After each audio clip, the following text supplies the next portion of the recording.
Salut à tous. Bienvenue sur la chaîne Les Découvertes de Maxime. On se retrouve pour une nouvelle vidéo découverte. Donc nouveau format de vidéo découverte comme on vous l'avait annoncé. On vous fait découvrir deux endroits un peu spéciaux dans Lyon. On commence par la Croix-Rousse et ensuite on ira au parc de la Tête d'Or. C'est parti. La Croix-Rousse est une colline, un quartier de Lyon qui est à cheval entre le 1er et 4e arrondissement. Il se divise en deux parties, les pentes.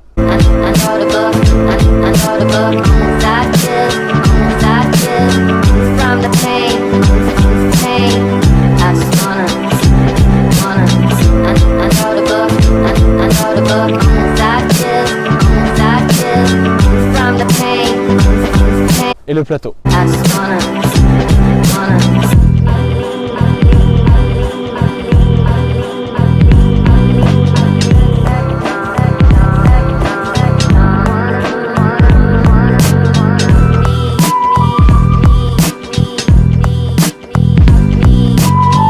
La Croix-Rousse était anciennement une commune. Elle a été rattachée à Lyon en 1852 et elle comptait 30 000 habitants.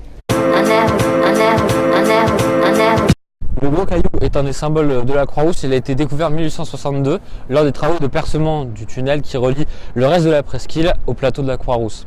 Les travaux ont dû être interrompus à cause d'une roche extrêmement dure qui bloquait les travailleurs et qu'ils n'arrivaient pas à briser. Elle a dû être extraite et donc ça a nécessité de gros moyens financiers.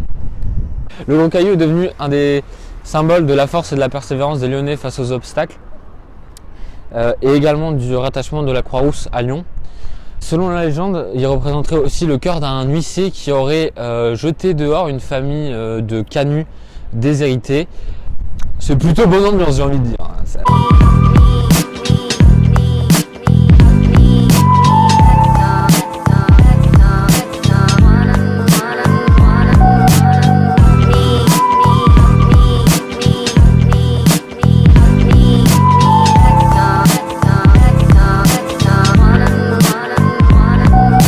Lyon au 19e siècle est la première ville ouvrière de France.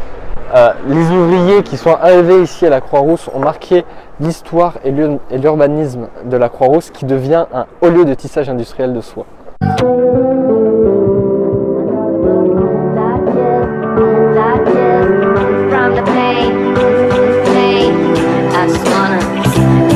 Pour la petite anecdote, certaines personnalités ont habité ou habitent à la Croix-Rousse. Clovis Cornillac, Florence Foresti, Jean-Michel Jarre, André Manoukian ou encore l'abbé Pierre. La ville de Lyon est très ancienne, elle a vu le jour sous l'Empire romain. C'est donc normal qu'à la Croix-Rousse, on trouve des vestiges de ce passé, ce riche passé. L'amphithéâtre des Trois Gaules en témoigne, il date de 19 après Jésus-Christ. Il recevait en fait les délégués des 60 nations gauloises chaque année au mois d'août. Et il est plutôt sympa.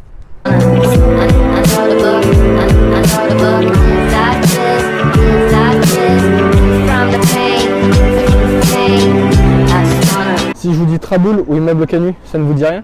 Les traboules sont des passages piétons qui passent par les cours des immeubles et qui permettent de passer d'une rue à une autre. Et les immeubles canuts, qu'est-ce que c'était? C'était des immeubles dans lesquels vivaient les canuts, donc c'était le nom donné aux ouvriers de la soie qui vivaient donc à la Croix-Rousse. Ce sont des immeubles de 5 à 6 étages dans lesquels vivaient donc les familles de ces ouvriers. Les appartements canuts sont caractérisés par une grande hauteur sous plafond et donc un espace mezzanine pour la vie de tous les jours et des grandes fenêtres, donc c'est très lumineux et c'est vraiment typique de la région lyonnaise. Le parc de la Tête d'Or est composé de plusieurs choses. Une petite vallée arborée, un jardin botanique, un jardin zoologique, des aires de jeu, une grande étendue d'herbe, un vélodrome, un petit bois, un lac central. Tout est en libre d'accès, sauf le vélodrome. Le parc a été ouvert en 1857 alors que les travaux n'étaient même pas encore finis. Pour la petite anecdote, il a été ouvert la même année que Central Park à New York. Coïncidence? Je ne pense pas. Le parc de la Tête d'Or est un parc urbain dans le 6e arrondissement de Lyon. C'est l'un des plus grands de France et il a été créé par Denis et Eugène Buller.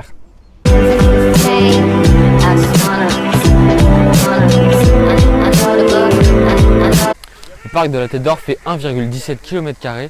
Ça représente à peu près la moitié de la superficie de Monaco.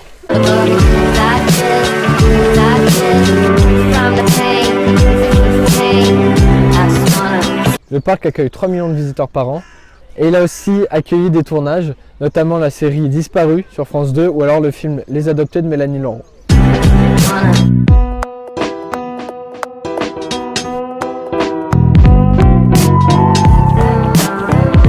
S'il y a des jardiniers qui nous regardent, le parc a été réalisé à l'anglaise avec des reliefs ondulés et des grandes étendues d'herbe.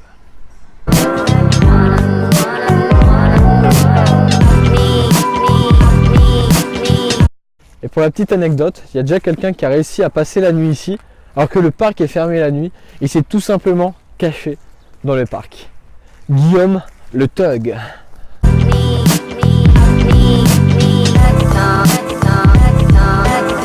Voilà, c'est la fin de cette vidéo découverte de Lyon, donc le format un peu différent comme on vous avait dit. Voilà, donc on espère que ça vous aura plu. On se retrouve la semaine prochaine, n'oubliez pas que la vie est une découverte.